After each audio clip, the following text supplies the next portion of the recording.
Hello everyone, greetings, namaste. Welcome to our webinar today on affirmations for self-healing. As you may know, and if you don't know, I'm going to tell you that our webinar is going to be based on this book, Affirmations for Self-Healing by Swami Kriyananda ji. And this week, there is an affirmation for each week, which we do. And this week's affirmation is on the topic of non-injury. So we'll have a reading first, then we'll do the affirmation together, and then we'll pray. And after that, we'll have Brahmachari Premdas, who's joining us also. And we are connecting with you from a monastery in Khandala. And he'll do some sharing and then followed by me. So let's begin with this reading. Non-injury. Non-injury is a fundamental rule in the spiritual life. It means primarily an attitude of mind. Outwardly, one cannot avoid doing a certain amount of injury, for example, to flying insects when driving one's car. The harm one does, however, by wishing harm to others, hurts not only them, but even more especially oneself. Spiritually, a harmful attitude separates one from the harmony and oneness of life. Non-injury, on the other hand, embraces that oneness and is in turn sustained by it. Non-injury is a powerful force for victory, for it enlists cooperation from the very universe, where harmfulness incites endless opposition. Now we'll do the affirmation first out loud. I send out the rain of blessings to all. That love be nourished in hearts that heretofore have known only hate. I sent out the rain of blessings to all. That love be nourished in hearts that heretofore have known only hate. Now, in a whispering voice, I send out the rain of blessings to all. That love be nourished in hearts that heretofore have known only hate. Now, mentally taking it to the subconscious mind, I send out the rain of blessings to all. That love be nourished in hearts that heretofore have known only hate.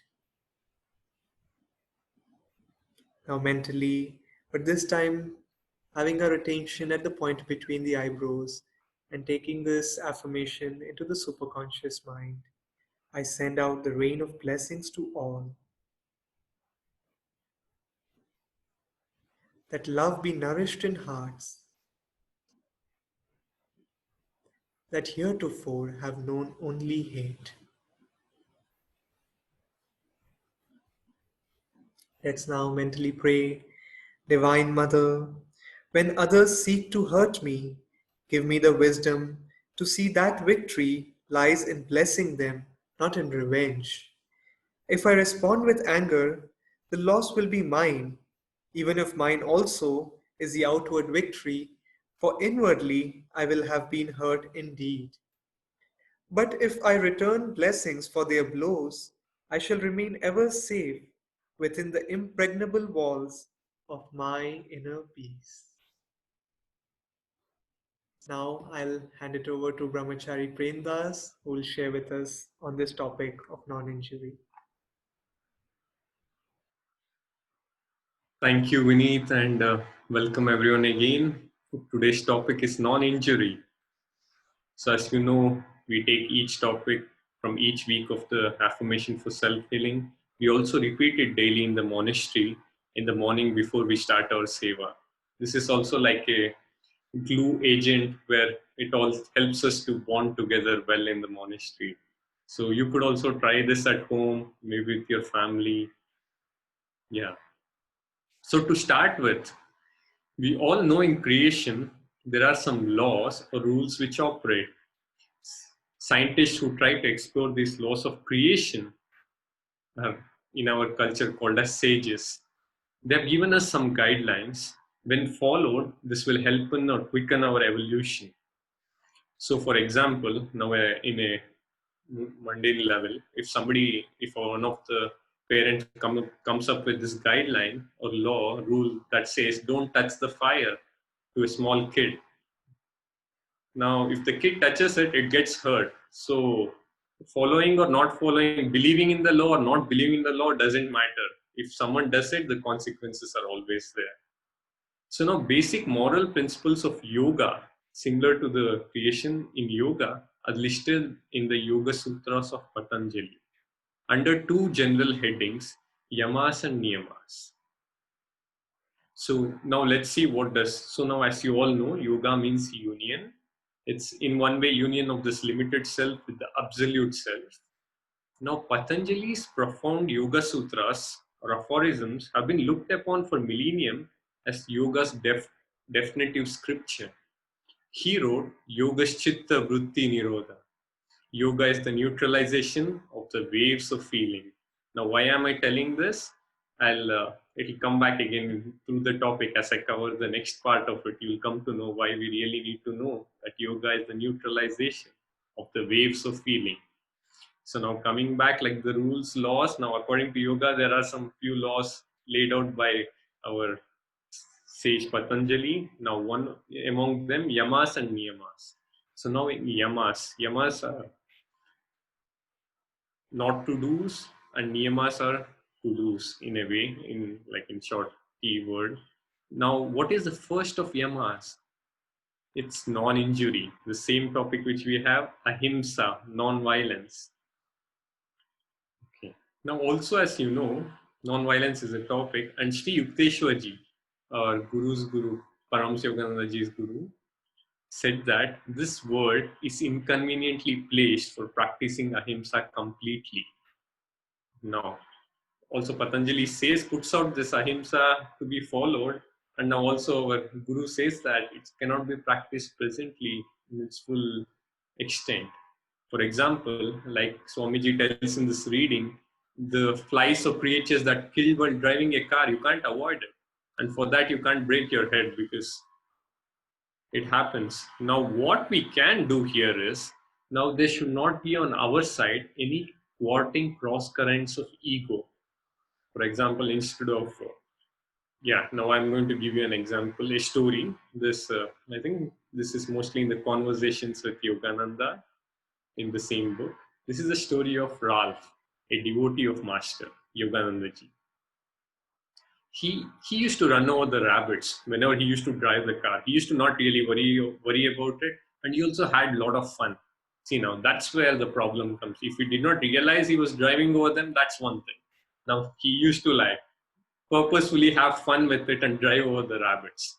Now Yoganandaji also let him do it a few times. He tried to tell him slowly, nothing happened. Yeah.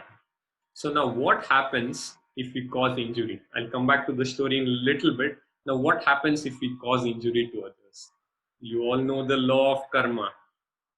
In case of fire, now getting back to that episode, it is instantaneous. You put the hand in fire, your hands burn. You take it out. It really hurts. But sometimes the law of karma also takes some time for the fruit to bear.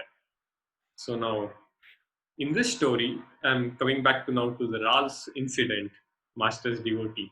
So when finally one day Master had enough of him and he said strongly, Ralph, you need to stop doing this. Stop running over the rabbits. And then Ralph, after Master said him so strongly, he started obeying it.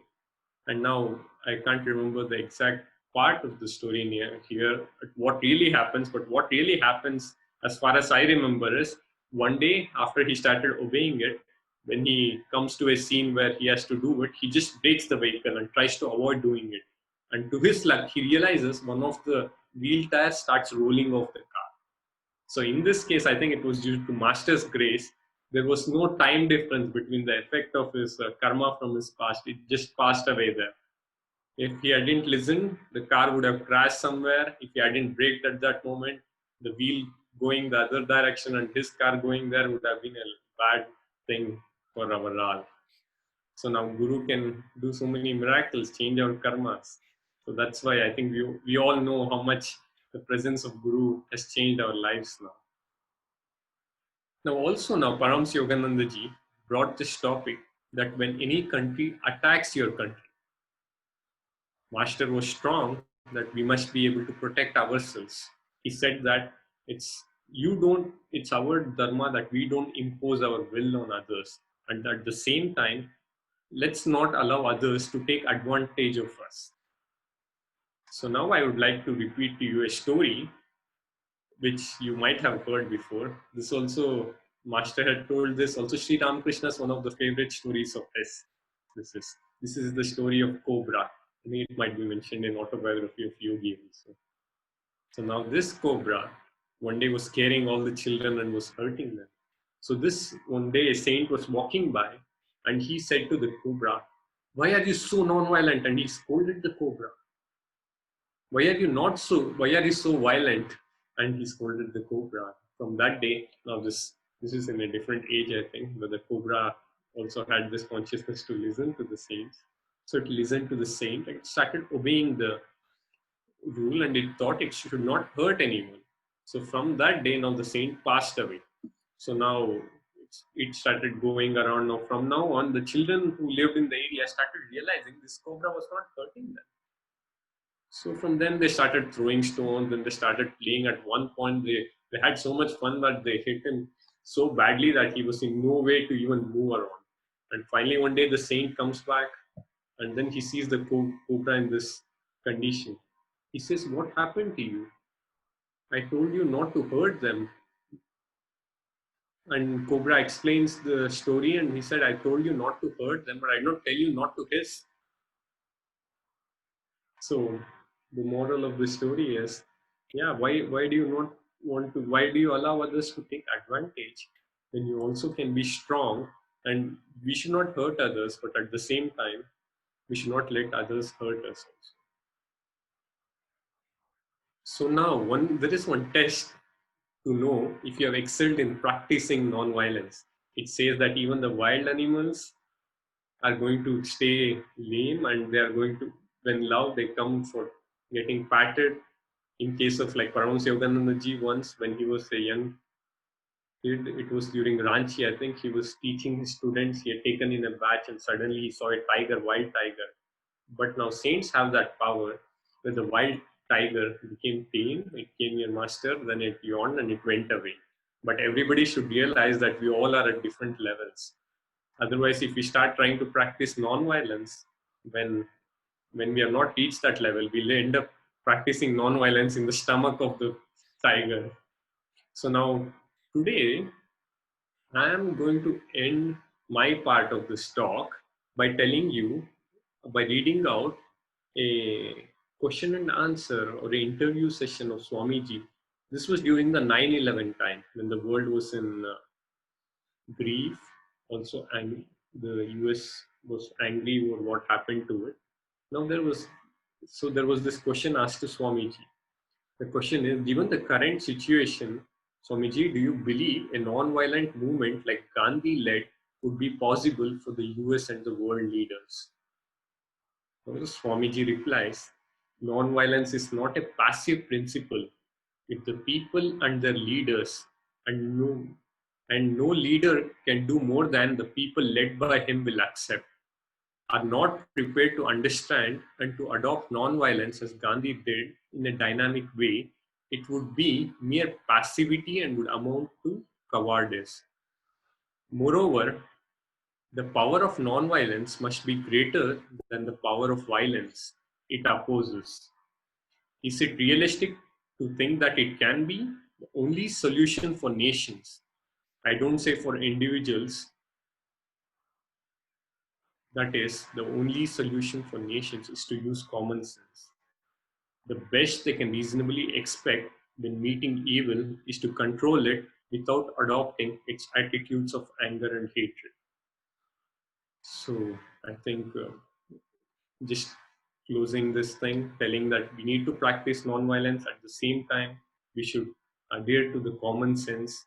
At the same time, if we have to be in a position where we have to hurt anything, let's not keep any, let's still continue to love and just love the person or love the thing, but not have any evil intentions behind it. It helps us and it helps all of us, because it's a time when we all should stand united. Okay. In saying this, I would like to pass on to Brahmachari Vineet at this moment.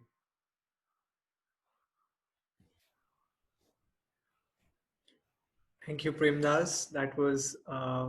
Those were some really, really good stories. I enjoyed listening to them. And just picking it from exactly where Premdas left, which he read about the interview which Swamiji had, where he was asked the question, and he ended up mentioning about common sense. And I find this really, really fascinating, just in terms of just looking at spirituality from a practical point of view, and not just from a very dogmatic point of view that this is how it's supposed to be, because it has to be practical also. And I was born in a Jain family, and if any of you know about the practices, they are a little austere or severe, especially the renunciates of them.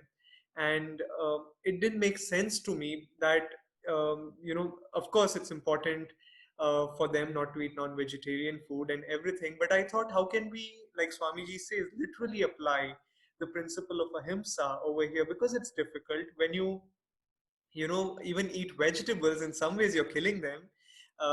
Look at I mean, we can avoid looking at it that way, but there is life in plants too, there is life in grains too. But like Sri Yukteswarji said, ahimsa, our world is not arranged in a convenient way to practice ahimsa literally. I'm paraphrasing him, but we cannot practice non-injury or ahimsa literally. And as Paramahansa Yoganandaji, in a different context, told Swami Kriyanandaji once, that you have to be practical in your idealism. So it's extremely important to be practical in how we go about you basically applying this principle of ahimsa in our day-to-day lives even.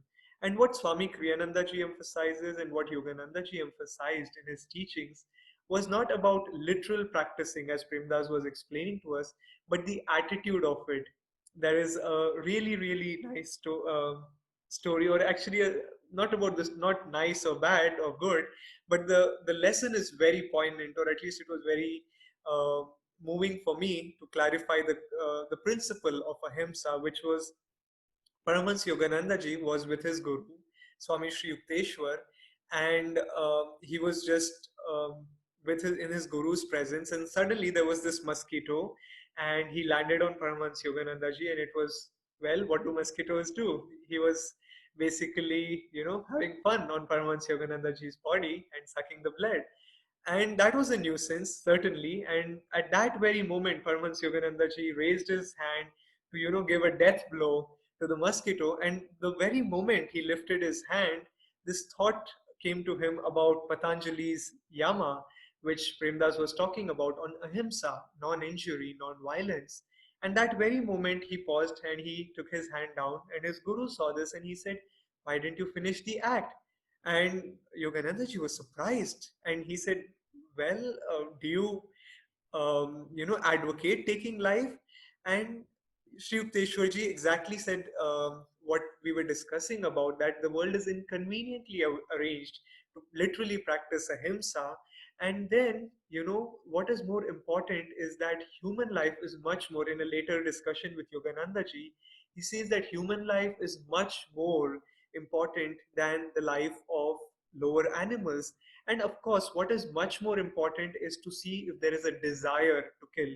Like again, Premdas was mentioning that the desire, this devotee of Master Paramahansa Yoganandaji, or his disciple, had this, he was enjoying this act of killing these rabbits while he was driving.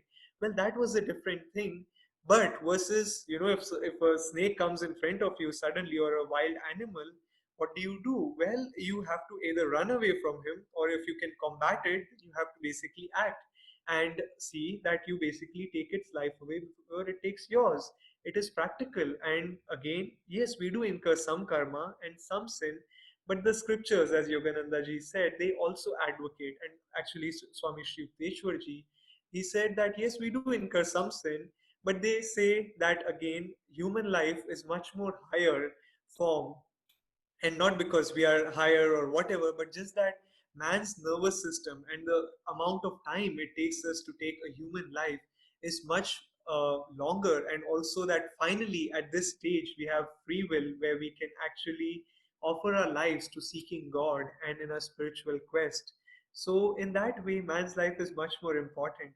Now this was talking about non-injury or ahimsa on a very mundane physical level, but then there is also on subtler and subtler levels, because any spiritual principle, it affects on every reality, whether it be spiritual, whether it be physical, whether it be emotional or mental, for that matter.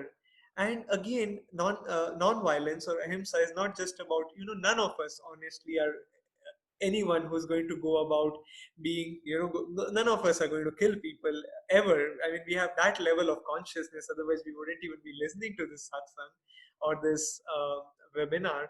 But then how about coming on a subtler level, killing someone's enthusiasm? We may not kill anyone literally, but how about killing someone's enthusiasm? Is that not violation of non-injury? Someone is very enthusiastic, comes up with a wonderful idea which he thinks is wonderful, and sometimes, we do think some ideas of ours are wonderful, but we receive a response or we see that, oh, that's a stupid idea. But to say that, would it be ahimsa? Would it be following ahimsa? I don't know. Let's say a kid comes and he's like, "Daddy, Daddy, Daddy, look at this beautiful painting I made." And the father or the mother, the parent says, "Oh, that's horrible. You should have used this color instead of this. Who told you trees are not green in color, but rather they are yellow in color? Who told you the sun is brown in color? Who told you the houses look great when they are red in color? The colors look terrible." Well, I don't know if that is following the principle of ahimsa, because it brings down the enthusiasm. It kills the enthusiasm of the other person. And again, it becomes subtler and subtler and subtler. Even, one of the reasons why we talk about yama or niyama, and Patanjali mentioned about them, is because some of these attitudes are extremely important in our life, even in our spiritual journey. Because it's like a pot, as sometimes Swami Kriyananda ji would say, and with all our meditation and all our good attitudes and our good karma and our meditative practices and our spiritual practices, we fill this pot with, let's say, milk, and we are just filling and filling and filling. But these wrong attitudes, what they actually result in is holes in the pot. So on one end we are trying to fill it with, the milk or the butter or whatever, and with these wrong attitudes we are letting it drain literally. And what happens? Well, try practicing meditation when you're angry with someone, or when you're just furious with someone, or when you're not at peace, or when anyone is not at peace with anyone. It's extremely difficult to meditate. And that's why it's extremely important to be non-violent. And again, the attitude and the desire. And sometimes we have to be strong, like Premdas was telling about defending a country. We can't let people treat us as doormats. So yes, we have to stay tall, and we have to be in the spine, and we have to act appropriately, but again, without a desire of doing harm to anyone, but just from a very centered point of view. Before I pass it on to Premdas, I wanted to read these words from Swami Kriyananda's book on the art and science of Raj Yoga, where he talks about um, the using the principle of ahimsa, and how does it affect our meditation, or how can we apply it. He says, when you meditate, begin by sending out waves of blessing to all men. If there is anyone especially with whom you have had a difference, send him your love. Until you develop this attitude, you will never be able to meditate deeply. Subconscious antagonism will keep you tensed physically as well as egoistically, aloof from the great stream of life into which meditation should help you to merge. Thank you. I would like to invite Premdas to end with the reading and affirmation. Okay. Thank you, Vineet. So we are going to now, I'm going to just do the read the description part again. I think we have enough time for that. Yeah, or maybe let's just do the affirmation now. We rise loudly, then three times in a normal voice, and three times in a whisper, then three times subconsciously, then the last three times again silently, but offering it at the spiritual life. So please repeat with me. Now, first time loudly. I send out the rain of blessings to all, that love be nourished in hearts that heretofore have known only Him. I send out the rain of blessings to all, that love be nourished in hearts that heretofore have known only Him. I send out the rain of blessings to all, that love be nourished in hearts that heretofore have known only Him. Now in a normal voice, I send out the rain of blessings to all, that love be nourished in hearts that heretofore have known only Him. I send out the rain of blessings to all, that love be nourished in hearts that heretofore have known only Him. I send out the rain of blessings to all, that love be nourished in hearts that heretofore have known only Him. Now in a whisper, I send out rain of blessings to all, that love be nourished in hearts that heretofore have known only Him. I send out the rain of blessings to all, that love be nourished in hearts that heretofore have known only Him.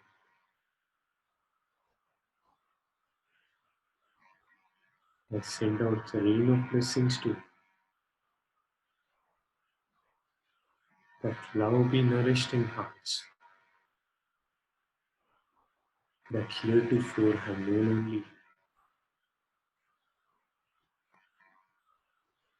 Now silently, maybe you could repeat along with me in your mind.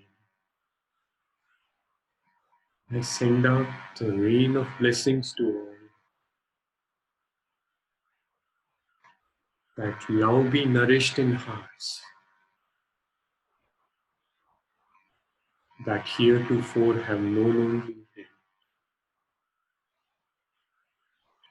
I send out the rain of blessings to all, that love be nourished in hearts that heretofore have known only Him. I send out the rain of blessings to all, that love be nourished in hearts that heretofore have known only Him. I am offering it at the spiritual altar. Please repeat along with me mentally. I send out the rain of blessings to all, that love be nourished in hearts that heretofore have known only Him. I send out the rain of blessings to all, that love be nourished in hearts that heretofore have known only. Last time, offering at the spiritual eye, again strongly I send out the ray that love be nourished in hearts that heretofore have known only Him.